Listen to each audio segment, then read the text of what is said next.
Okay, we're going to get started again for our second episode in our 2-episode marathon. Our second episode tonight is from the Yours Truly Johnny Dollar series, The Doting Dowager Matter. Now, this original air date was January 25, 1959, so it's a little years after the whole Boston Blackie thing happened. So, it started out as a radio drama, and it aired from 1949 to 1962. So it was on for several years. Now, each episode usually started out with a phone call from an insurance adjuster calling to Johnny to investigate an unusual claim, a suspicious death, an attempted fraud, a missing person, yada, yada. Each story required Johnny to travel to some distant locale where he was almost always threatened with personal danger in the course of his investigation. He would compare notes with the police officials who had first investigated each strange occurrence and followed every clue until he figured out what exactly happened. Now, each story was recounted in flashback. With every few minutes, the action would be interrupted with Johnny listing a line item from his expense account, which served as an effective scene transition. Most of the expense accounts related to transportation, lodging, meals, but no incidental was ever too small for Johnny to itemize. Now, the episodes generally finished with Johnny tallying up his expense account and traveling back to Hartford, Connecticut, where he was based. So the series ended in September of 1954. In 1955, after a year hiatus, the series came back with his best-known incarnation with actor Bob Bailey. Now, Bailey had just come off of another detective series, Let George Do It. And if you're familiar with our shows, we just did a Let George Do It episode earlier. With 75 minutes of airtime each week, it became possible to develop each storyline with more detail and with more characters. Our episode tonight is not 75 minutes. Okay. So vintage radio enthusiasts often endorse Bailey as the best portrayer of the Johnny Dollar character and is considered a 13-month and consider the 13-month run to be some of the greatest drama in radio history. So there you go. So the final episode of Yours Truly Johnny Dollar and Suspense, which we've also done, both airing on CBS, are often cited as the end of the golden age of radio. The last episode of Johnny Dollar ended at 6:35 p.m. on September 30th, 1962, followed immediately by the final broadcast of Suspense. So, let's rewind and go back and listen to Yours Truly Johnny Dollar, The Doting Dowager Matter.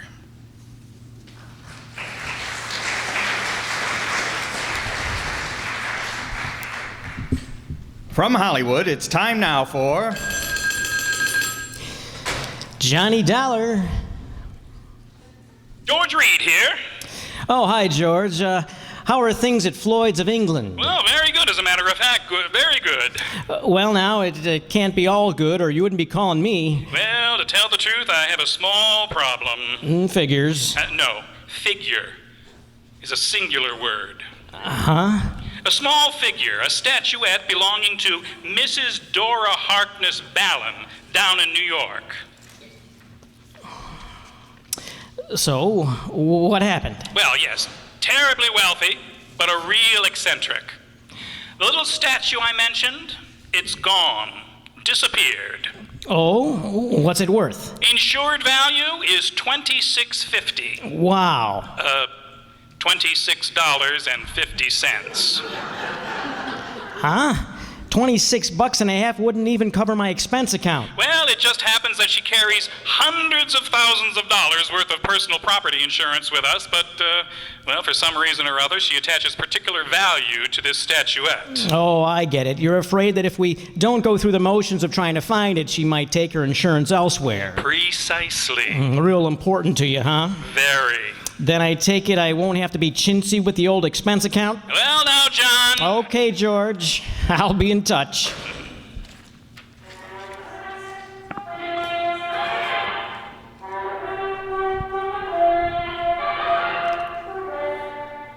Bob Bailey in the intriguing adventures of a man with the action-packed expense account. America's fabulous freelance insurance investigator. Yours truly, Johnny Dollar. Now, Act 1 of yours truly, Johnny Dollar.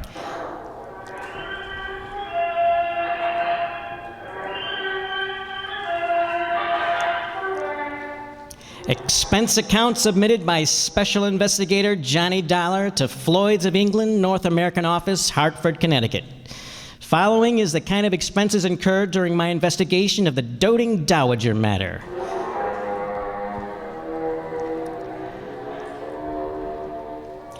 Expense account item 1, $7.90, taxi, train fare, and incidentals, Hartford to New York.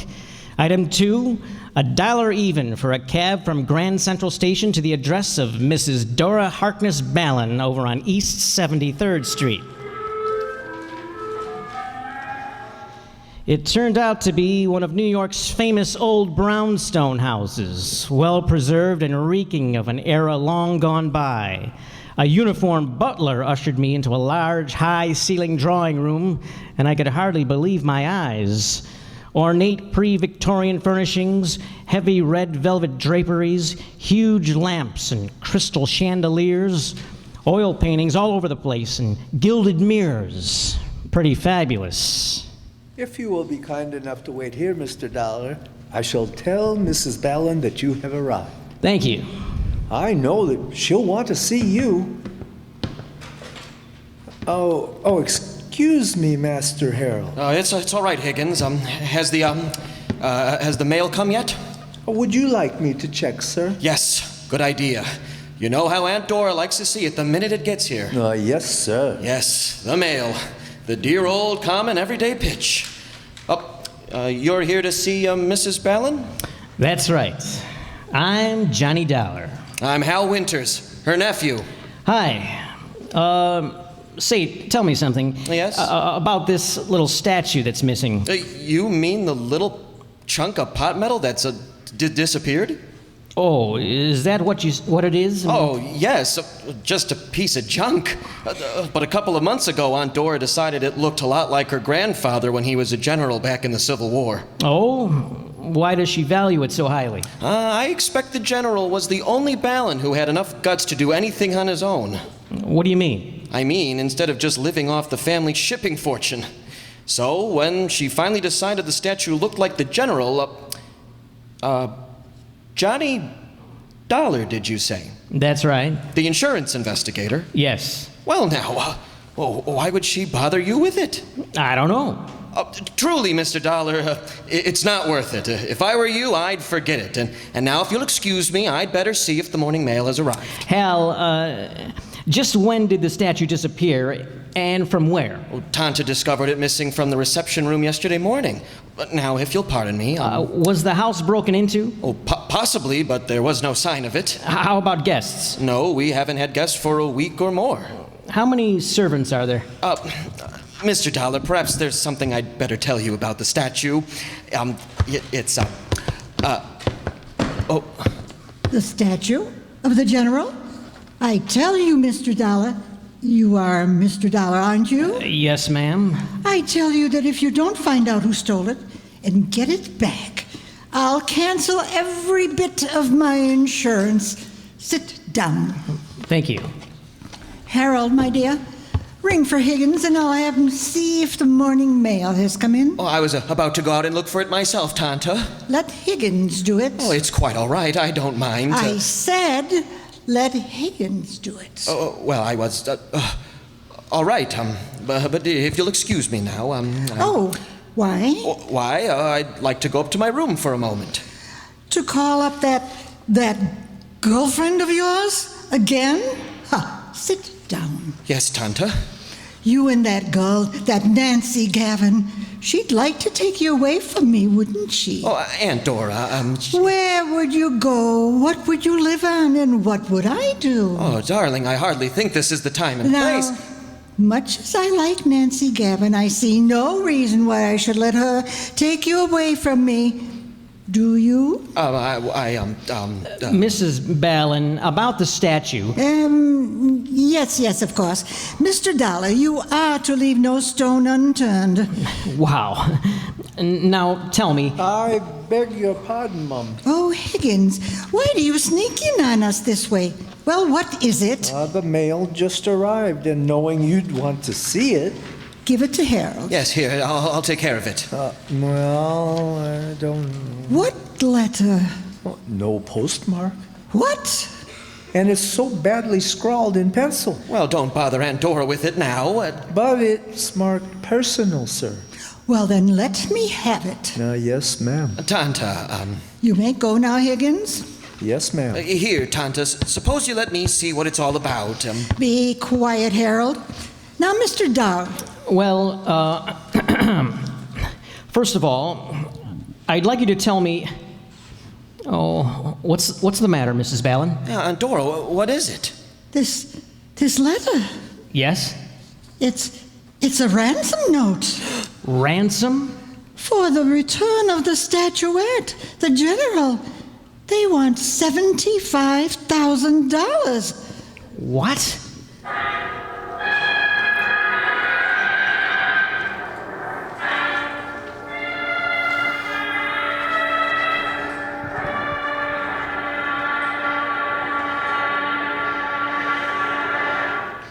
Act 2 of yours truly, Johnny Dollar, in a moment. Say, folks, do you like spaghetti? Do you like spaghetti and meatballs? Then you'll like the Troop 111 all-you-can-eat $15 meal 2 Saturdays from tomorrow on May 11th. Saturday, May 11th, 4 to 7:30 p.m. at the St. Louis de Merrillac Church, Colonnade Room in LaGrange Park.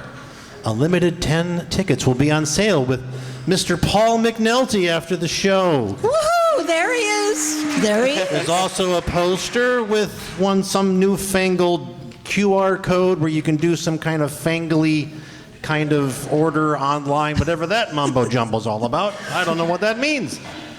Now on with the show.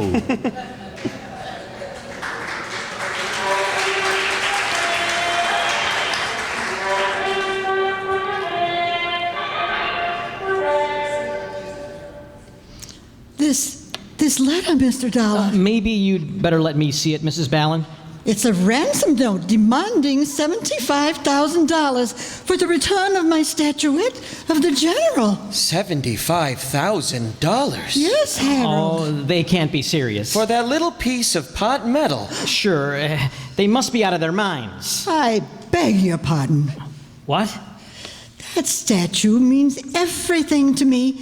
It happens to be a memento of my grandfather, the famous general, Horace Harkness Ballin. At least it looks like him. But, good heavens, Aunt Dora, $75,000? Oh, do you object? Because it will mean that much less for you when I die, Harold? Of course not. I wasn't even thinking of such a thing. Well, don't. At your age, with your lack of experience in getting along on your own, money like that would only do you harm. Would it? Yes, you probably leave me, strike out on your own, perhaps even marry, and heaven only knows what would happen. Mrs. Ballin, are you really serious about paying this ransom? I have the money. I might have it right here in the safe. And if it will bring back the general... Look, why don't you let me see what I can do about it first? And have it destroyed? Destroyed? Well, here, read the letter.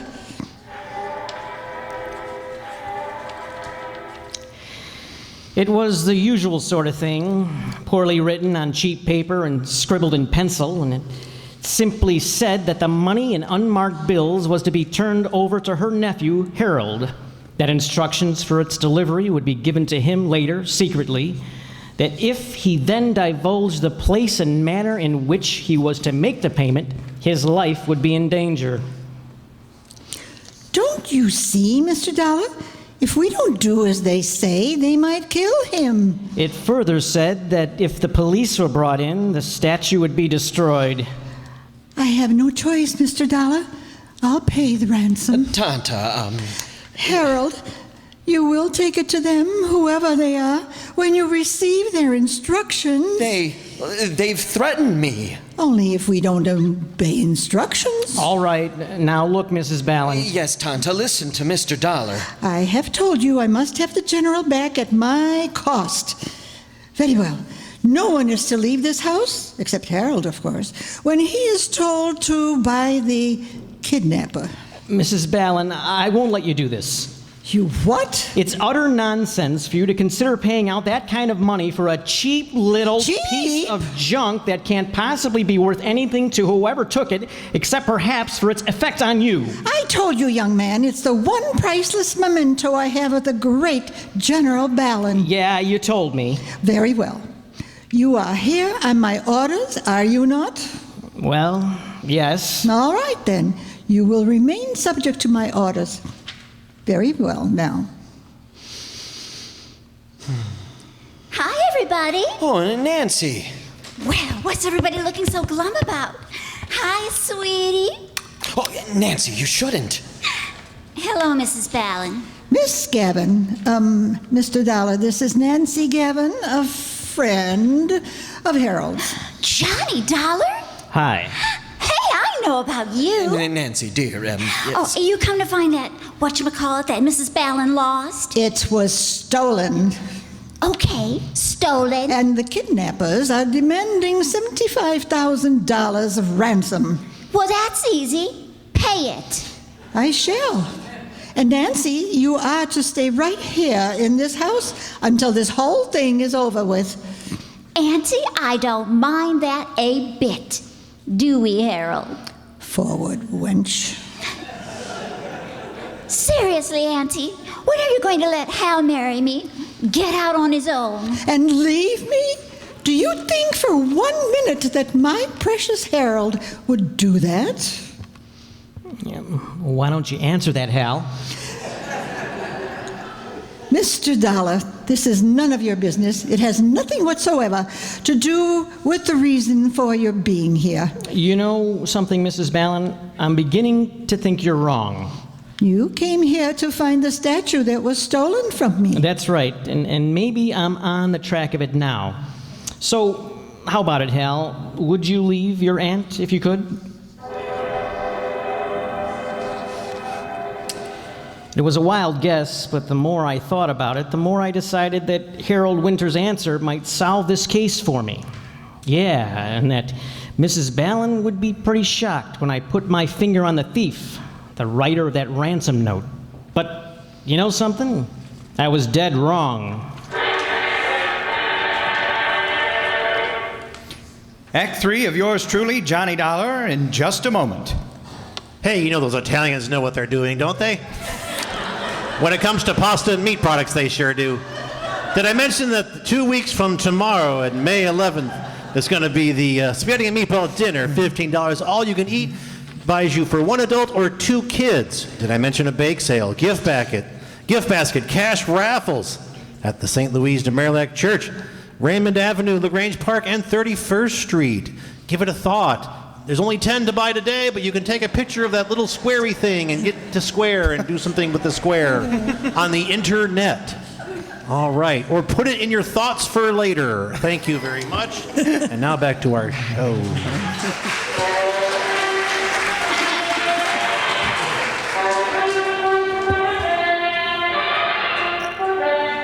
And now, Act 3 of yours truly, Johnny Dollar, in the Doubting Dowager matter. Mr. Dollar, this is none of your business. It has nothing whatsoever to do with the reason for your being here. You know something, Mrs. Ballin? I'm beginning to think you're wrong. So answer the question, Hal. Would you leave your aunt if you could? Yes, I would. What? Oh, you bet he would, Aunt Dora. You know he would. If you just break down and admit that he's no longer a child to be tied to your apron string. Nancy. Oh, give him a break and enough money to get by for a week or two, and he'll show you. Oh, don't you want him to amount to anything? Of course I do. Well, he can't as long as you keep him tied up to you this way. But he needs me. Does he? Well, maybe he needs somebody like me. Somebody who loves him and will help him get somewhere, helping to accomplish the things that he can accomplish. You do love him, don't you? Oh, you bet I do. But so do I. And he loves me. Well, he'd love you a lot more if he weren't so tied down to you. Harold? It's true, Aunt Dora. I never knew you even thought about leaving me, about going out on your own, as you put it. Because you never gave me a chance. Because you never thought of anyone but yourself. I'm sorry, Mr. Dollar. What? I mean that you've had to become involved in a family fight. Well, I'm not, because now I think I know where to look for the statuette. Oh? Well, I wish you luck. Come, Nancy, I want to talk to you. Sure, honey. I want to talk to you, too. Now, wait just a minute. No, Mr. Dollar. Let them go. Yeah, but... Because I want to talk to you. Now, look, isn't it pretty obvious? I knew that something was wrong when I first got here. Hal hadn't known you were going to call me in. I didn't. So that when he saw me here, you didn't? No, it was my kind, thoughtful butler, Higgins, who called your insurance company, and he shouldn't have. The fact remains that when Hal saw me here, he tried to stop that ransom note he'd planted in your mail. Oh, now, wait a minute. Now, about that ransom note. It was badly written, much too badly written, by someone who was trying to hide his identity. I'll wager that the paper it was scribbled on came from right here in this house. Probably. And I'll bet that if I accuse him of it, Hal will break down and admit that he wrote it. Wait, Mr. Dollar. Yeah? I devoted many years to the care and upbringing of my nephew. I realize that. In the hope that he would someday go out on his own, accomplish something himself. Well, now listen. I know. Perhaps over the years I made him too dependent. I'd say yes to that. But that's because I am as I am and I can't change. But I kept hoping that he would change, that somehow, sometime, he would make just one desperate move to break away from me. But it would have to be of his own doing. So? For years, people have called me eccentric, and I've enjoyed the reputation every minute. So I made a fuss over that cheap little statuette that I picked up in Coney Island one time as a child. Huh? Of course, that was the only sentimental value it had. But according to Harold... Oh, now, should I have picked one of the valuable artworks, paintings, or sculptures that I really care about in my selfish way for this little experiment? So you gave the worthless statuette the big build-up. Yes, and he fell for it. He believed that if it was stolen, I'd give up almost anything to get it back. And then finally, he got up enough nerve to do something about it. Now, just a minute. What you're telling me is that you're tickled pink that you've made a thief out of him? I'm tickled pink that he's finally shown some guts and gumption. And you can't call him a thief over that piece of junk. But it has a price of $75,000 on it. That's what he'll be stealing.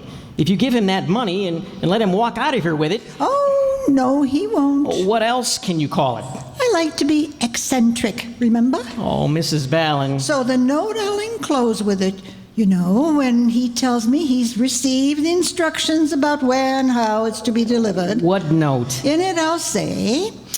Dear Harold, the best of luck to you and Nancy.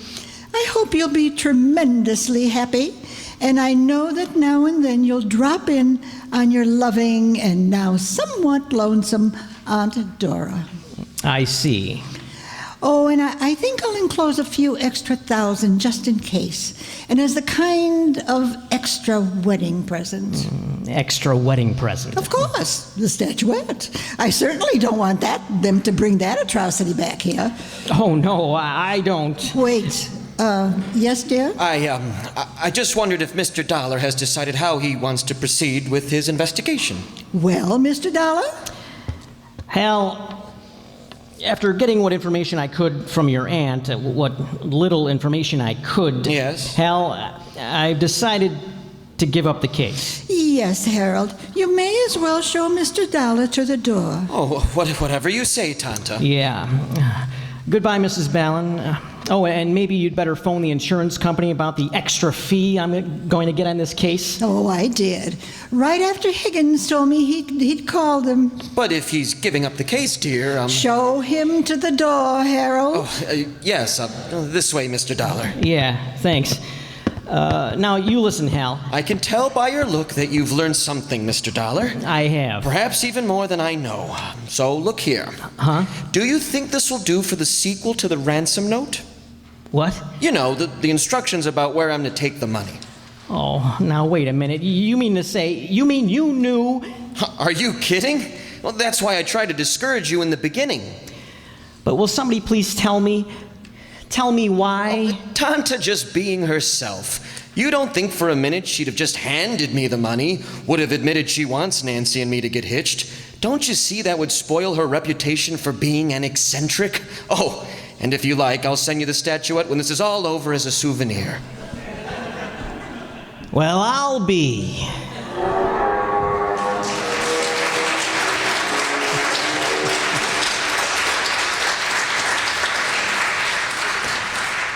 Believe me, I've handled some pretty wacky cases over the years, but this was by long odds the wackiest. And yet, why complain when it's a good living?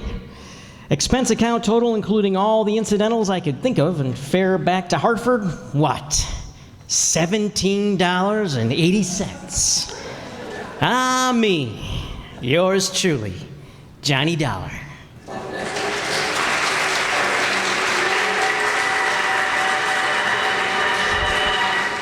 And now here's our star to tell you about next week's story. Next week, well, if you've ever read the personal columns of your newspaper, you'll surely want to hear it. Join us, won't you? Yours truly, Johnny Dollar.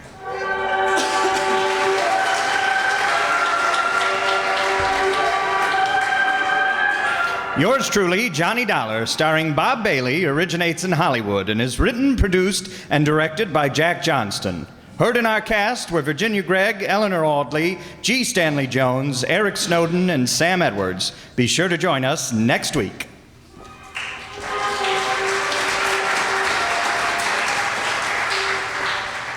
See, I didn't see that one coming either. Where do they get these stories from? All right, for the real cast of tonight's production, we have, as the announcer, Jacob Palka.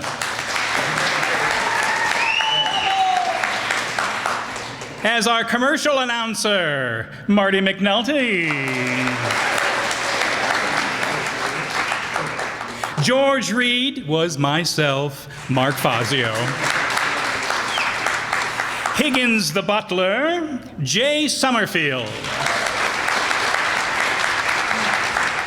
Nancy Gavin, Donna Amesmeyer. Harold Winters, the nephew, John Byan. Mrs. Dora Harkness Ballin, our own Ellie Babcock. And yours truly, Johnny Dollar, Brad Zuro. Now, I have a few additional thank yous to make. Of course, to Marty McNulty, our Foley guy. Tremendous job every month.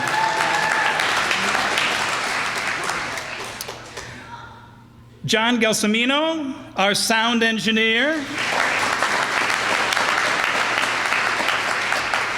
Lorenzo Cordova, our videographer.